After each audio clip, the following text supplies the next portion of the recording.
So let's be honest. Writing in English is really, really difficult because things don't look the way they sound.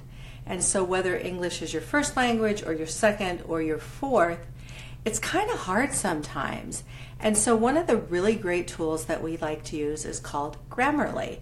And Grammarly corrects not only your spelling, but your punctuation, your hyphens. Who knows the difference between a colon and a semicolon?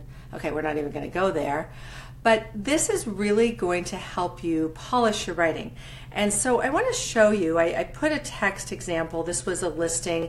I think it was a little over $2 million off of Portugal, an island there. And if we put it in our Google Docs, the first thing that we can do is just take a look to see how many words are in this. And I think it was 400, somewhere around that. Let's just take a quick look. And we go to Tools, Word Count.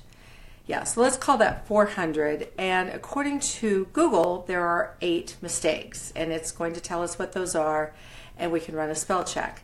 However, if I put this in my email program, which I've loaded with Grammarly, we're going to find out that there's a whopping 28 mistakes, which means that for every 16 words, there's a mistake.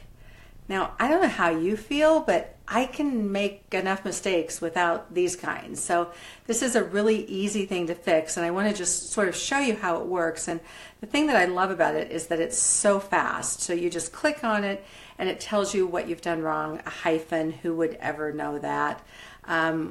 Landscape gardens with own irrigation, well, that should be their own. Fiber internet was misspelled. Company owned, that's another hyphen. You know, people aren't going to really hold that against you, but why not be perfect? Or at least have progress, right? Because we talked about that. Huge savings on registration cost for serious buyer. Well, that should be buyers. We all kind of know that. Here you can tell that there's just a bunch of run-ons. We need some punctuation in there and some spacing, and so that happens really quickly for you. Here we have too much spacing, and so you're able to just go through this thing really quickly and fix it and make your writing better. Now, one thing I will tell you is that it doesn't catch everything. So you still need to read it. And one of the things that works for me, because I'm not a great speller, I paid a boatload of money for my daughter to have a master's degree in English. It didn't rub off on me, which I kind of hoped that it would, but it didn't. So once you run this through, you still want to read it because there's all kinds of things that maybe it missed. But I think that if you add this to your writing as one of your tools, and there's a free version, which is what I'm using right now. And as you can see, I'm getting my errors down to 17. I mean, I can get it all the way down to 0.